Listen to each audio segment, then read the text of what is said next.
سب سے پہلے بات کریں گے وفاقی کابینہ نے اسلام آباد ہائی کورٹ کے ججوں کے خط پر انکوائری کمیشن قائم کرنے کی منظوری دے دی ہے۔ ذرائع کے مطابق سابق چیف جسٹس پاکستان صدیق حسین جیلانی انکوائری کمیشن کے سربراہ ہوں گے۔ مزید جانتے ہیں نمائندہ بول نیوز فہد چودھری سے۔ جی فہد چودھری، بتائے گا کیا ڈیٹیلز آ رہی ہیں اس حوالے سے؟ کابینہ کا ایک اہم غیر معمولی اجلاس تھا جس کی صدارت وزیر اعظم نے لاہور میں کی اور ویڈیو لنک کے ذریعے مختلف وزراء جو ہے اس اجلاس میں شریک تھے۔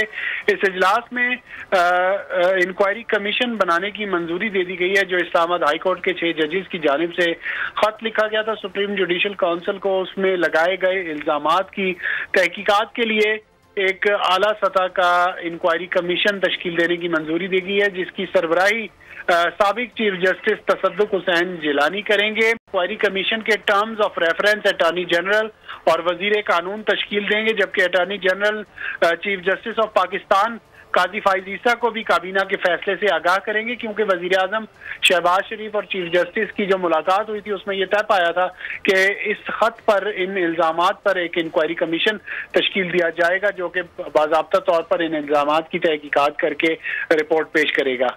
جی ٹھیک ہے، بہت شکریہ فہد چودھری، اپڈیٹ کر رہے تھے۔